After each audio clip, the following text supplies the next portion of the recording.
Welcome back everyone to my channel, and after yesterday's HBAR price video, I got a comment saying, hey, Coin Bureau actually did a review on HBAR and he had a lot of bad things to say. I went on Google, typed him up, and I watched the whole video, took notes, and towards the end he basically listed in his conclusion why he thinks Hedera Hashgraph is not a good investment. We're gonna go through them one by one in today's video and analyze every single one he said and whether or not he was correct in critiquing HBAR so much, because he was very negative on them. Should you worry? Should you not? That is something we're gonna try to answer in today's video. So if you appreciate it, subscribe to my channel, like this video, share it with him so he sees it as well. His first concern was about HBAR being closed source, and this, although is true, so it's all online and you can review it, you can verify it yourself.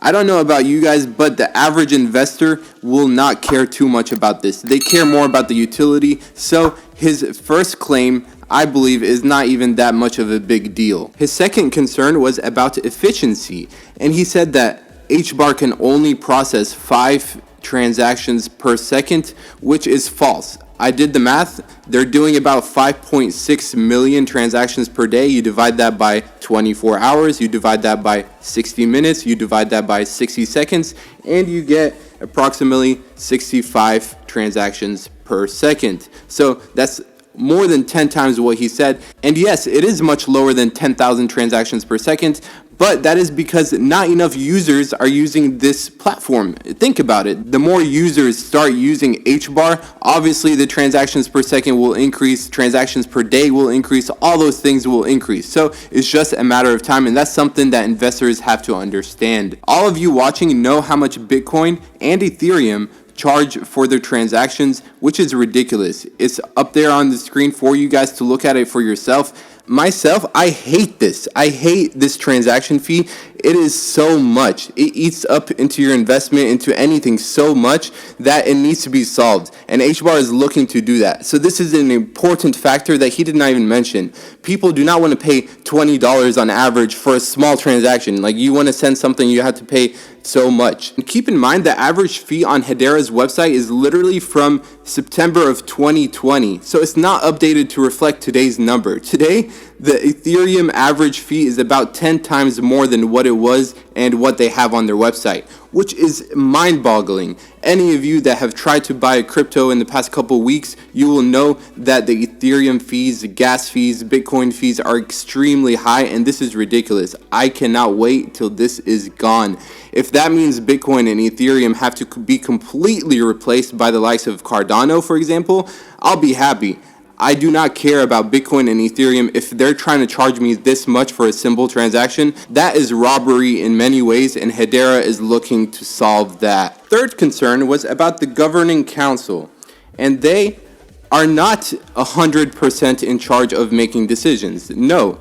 It is basically like a board, so it's a consensus. It's term limited, so they cannot be there forever unless something changes. But for the time being, they do not have absolute control over Hedera Hashgraph or HBAR. So that is something as well that was misleading in his video, because whenever you hear him speaking, it's like, wow, Hedera is totally controlled by something else. Like, it's not decentralized whatsoever, which is kind of false. And that is why we've seen the price of it react so well in the past couple months, because they are introducing new governing councils and they are improving their platform every day. Again, you compare it with Bitcoin, for example, which does not have any sort of centralized team progressing the technology, making it better, which is a very, very big flaw, drawback. And time will tell whether Bitcoin can continue to be the crypto king or something else will come up in the ranks and replace it.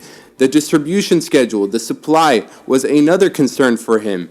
The total supply right now is 7.1 billion. So in another video of mine, I covered this topic as well, and I mentioned 50 billion HBARs is going to be the max supply, and they are doing it in a slow release fashion. So a single party cannot control 30%, let's say, of the network, because at that point it would be compromised. The Hedera Hashgraph network, the consensus services, everything would be compromised at 30% plus. So they're ensuring that over the years no one gets that kind of control, and that's why they're doing it, Mr. Coin Bureau. Their social media presence, 50 claps on some platform that I've never heard of. Well, go on YouTube. They have 16,000 subscribers, which is obviously not so much, but it is respectable. They are coming out almost every single week with multiple videos about their technology, updates, new news, what's going on with the platform. They're trying to keep the investors, the community engaged. You go on their Twitter, they have a whole section just on their status, which almost every single week, again, multiple times they update you. On their website, again, Hedera Hashgraph is giving Bitcoin and Ethereum too much credit,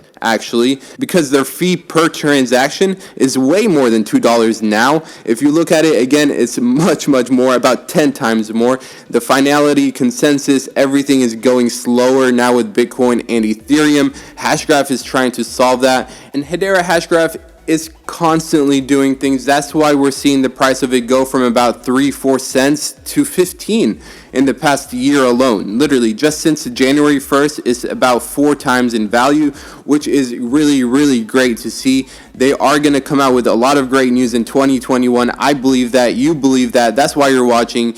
And if you had concerns about HBAR, hopefully this kind of puts some of them down. And let me know what you think about HBAR. What are other risks that I did not cover? What is the potential of HBAR? How far do you think they can go?